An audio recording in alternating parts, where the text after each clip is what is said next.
Game of Thrones appears to be about war and violence and grand flashes of power, but the person who ultimately wins the Game of Thrones will not be the best at riding dragons or fighting wars, because as violent as Game of Thrones is, most of the power you see on screen isn't wielded with physical force. So even though Cersei says things like this, knowledge is power.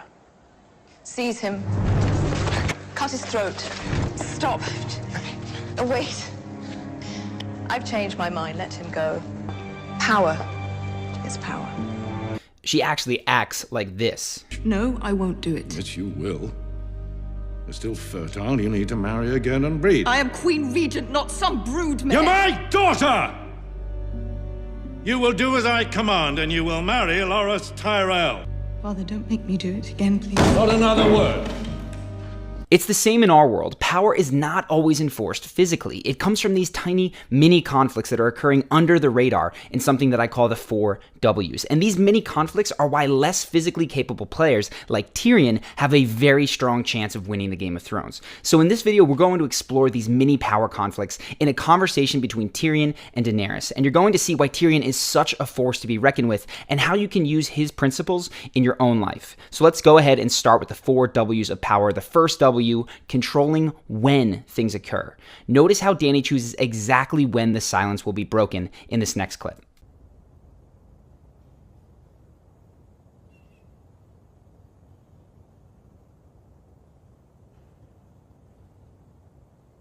Your Grace, I want to You say... will not speak.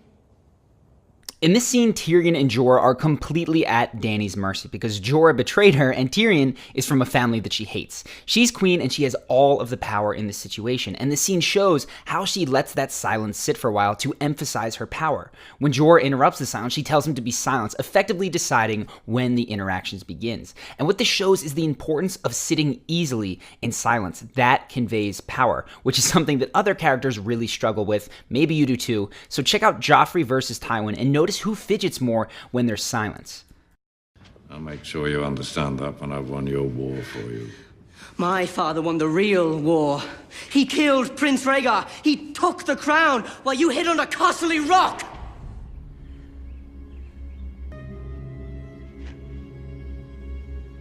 The king is tired. See him to his chambers. Grand Maester, perhaps some essence of nightshade to help him sleep. I'm not tired. Come.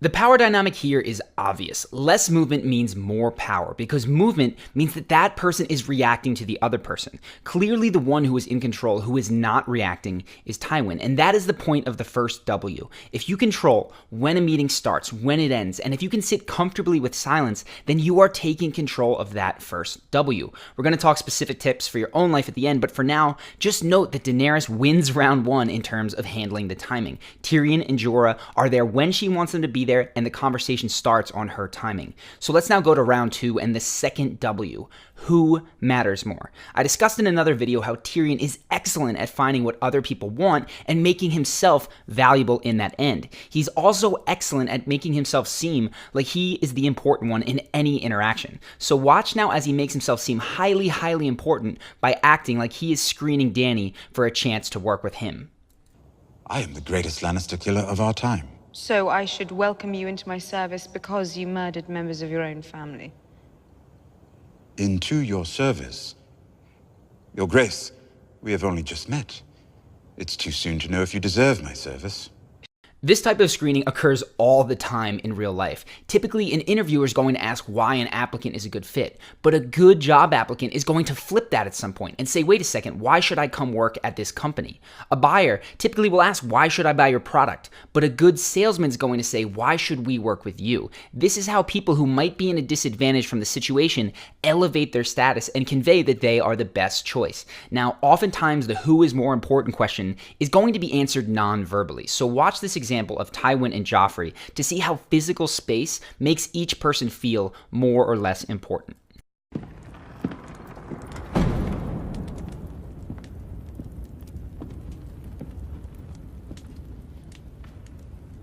Your Grace. Clearly, this scene is shot in a way that makes Tywin come across as inferior. Joffrey is lounging above him while Tywin stands beneath. And indeed, this is how so many job interviews are set up. They have the nice chair, you sit in the crappy one. Clubs, too, are set up like this, with tables in off-limits areas, velvet rope, all that kind of stuff. In these situations, you are at a disadvantage as long as you stay in the inferior position, which can be very tough to switch out of. Watch, though, in this clip as Tywin recognizes his social inferiority in the situation and completely changes the power dynamic by refusing to stay in that literally lower position. So if I wanted to attend a council meeting, I would now have to climb all the stairs in the Tower of the Hand?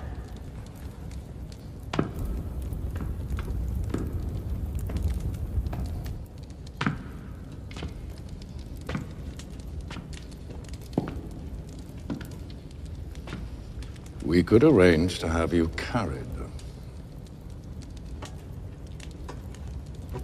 And you see how quickly that bravado switches to nervous fidgeting, which is excellent acting on Jack Gleason's part. But the point is that ideally, that's what we should do when we find ourselves in analogous situations. Without making a big deal of it, you can break the social ritual that reinforces the uneven power dynamic. So I mentioned interviews before, just to give you an example. One of the things that I know worked really well when I was doing consulting interviews was using the written part of the case interview as an excuse to change your seating position. So you could slide over adjacent to the interviewer to show your work, kind of like a teacher would with a student. And that simple shift from moving from across the table to next to them made it feel like you weren't just proving yourself to them, but working together, and they would feel it too.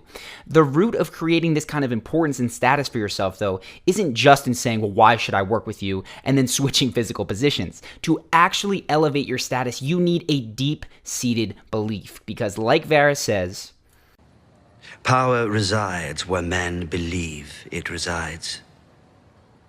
It's a trick, a shadow on the wall. And a very small man can cast a very large shadow. So in order to have power, you need to believe that you have power, which is Joffrey's problem with Tywin. Now, you don't need to be like Joffrey. This isn't about feeling morally superior. It isn't about believing that you matter more than other people. It simply means that you believe that you do not need any specific person, that you have options, that you may want to create a relationship with a job interview or a buyer, a boss, a date, whatever, but that you'll be fine whether you do or don't. Now, this can be tough to pull off when your life is on the line like it is with Tyrion in so many of his encounters. But in terms of the situations that I've mentioned, job interviews, dates, sales, your best bet is to mentally review the reasons that you don't actually need the other person. It's to mentally review all the options that you really do have. Then you can move forward from a position of, it would be nice to get the job, to work together, to go on a second date, but you won't come across as powerless and needy. So anyway, let's go back to Tyrion's position and explore the third W, what you focus on. Watch how Dany asks Tyrion a question, and rather than shooting back with a straight answer, answering it in her terms, he begins a story. If you'd rather return to the fighting pits, just say the word. When I was a young man, I heard a story about a baby born during the worst storm in living memory. She had no wealth, no lands, no army, only a name. See how Tyrion doesn't directly respond to her comment, but instead tells a long-winded story? He is controlling the agenda now. Dany's listening intently because it's interesting to her. The story has a bit of mystery. Where is he going with this? What is the point?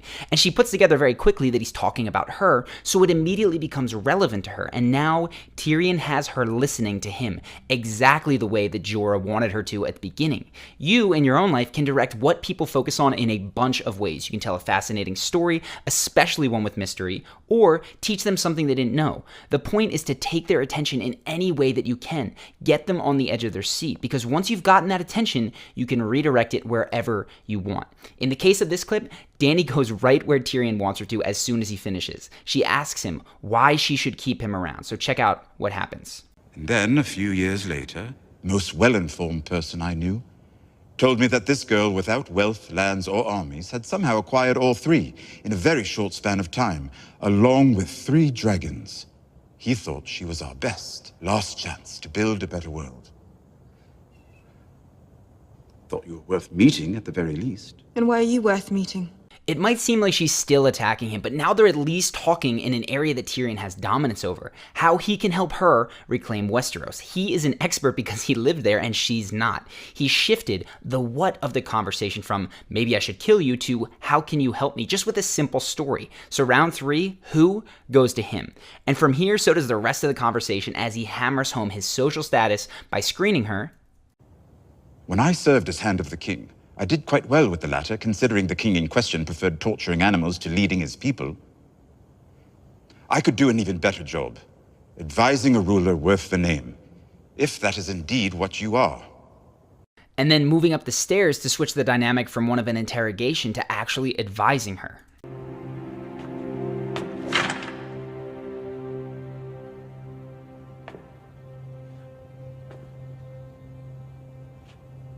Did he have an opportunity to confess his betrayal?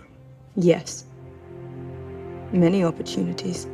And you can see that at this point, Tyrion has gotten what he's wanted. He is advising her and she's listening to him. So the final and fourth W is where. Clearly, Dany had this one sealed from the get-go. She started on her home turf with her guards surrounding her, perched atop a throne.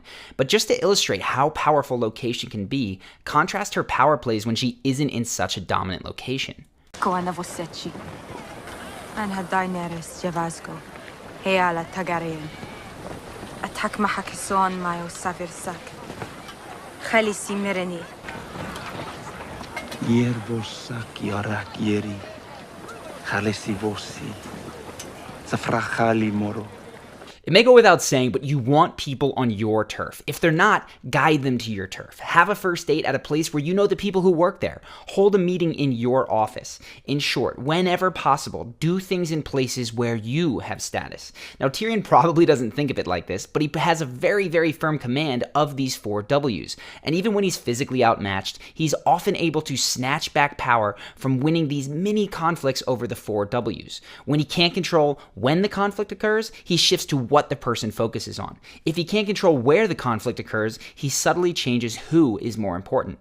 In your own life, you can start to notice these 4 Ws and how they affect if you get what you want.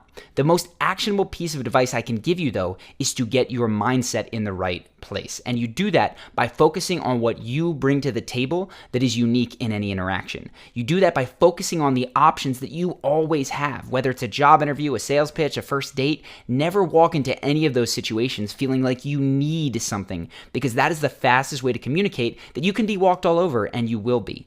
Get your mindset back to your options. Be willing to walk if things don't work out, and you'll do better just about every single time. And just so you don't make the same mistake that I did years ago, not everything in life should be viewed as a power game where there's a winner and a loser. It's a helpful perspective for seeing how you can be more assertive, but don't get obsessed about it. You've got to balance an eye for power dynamics with the realization that sometimes the best way to win is just to ignore power dynamics altogether. I apologize if that's a little bit too zen for you. If you want me to talk more about that in another video, let me know. But in the meantime, if you're looking for something more concrete, we set up another video that covers the 4 emotions that guarantee a great first impression every single time. If you hit those in the right order, it doesn't matter whether you're in a bar, a club, a boardroom, at work, it doesn't matter. These make an amazing first impression on anyone because they're based on the emotions that generate that. So if you're curious what those emotions are, go ahead, click the box. It's going to take you to a page where you can drop your email and you'll get immediate access to that video, and you'll understand what those 4 emotions are. Also, if you've enjoyed this video and you haven't done so yet, go ahead and click the button on screen to subscribe to the channel. We don't always do Game of Thrones breakdowns. I love Game of Thrones. I'm happy to do more if that's what you guys like. But really, at its core, this channel is about how to be your most charismatic and confident self. And we're going to cover that in the best way possible. So sometimes that means advice videos with me on camera. Sometimes that means Game of Thrones breakdowns. And other times that means me breaking down famous celebrities that really are charismatic. So if you have a suggestion as well of someone that you'd like to see me cover, maybe someone on Game of Thrones, or just a topic, go ahead and write that in the comments. That stuff is so helpful to me. This channel exists because you watch, and I want to make the things that are going to be most helpful to your life. So please subscribe to the channel. Let me know what you want to see in the comments, or upvote somebody else's comments so I know that that is the thing. In any event, I really appreciate you guys watching. Looking forward to the next video, and I hope to see you there.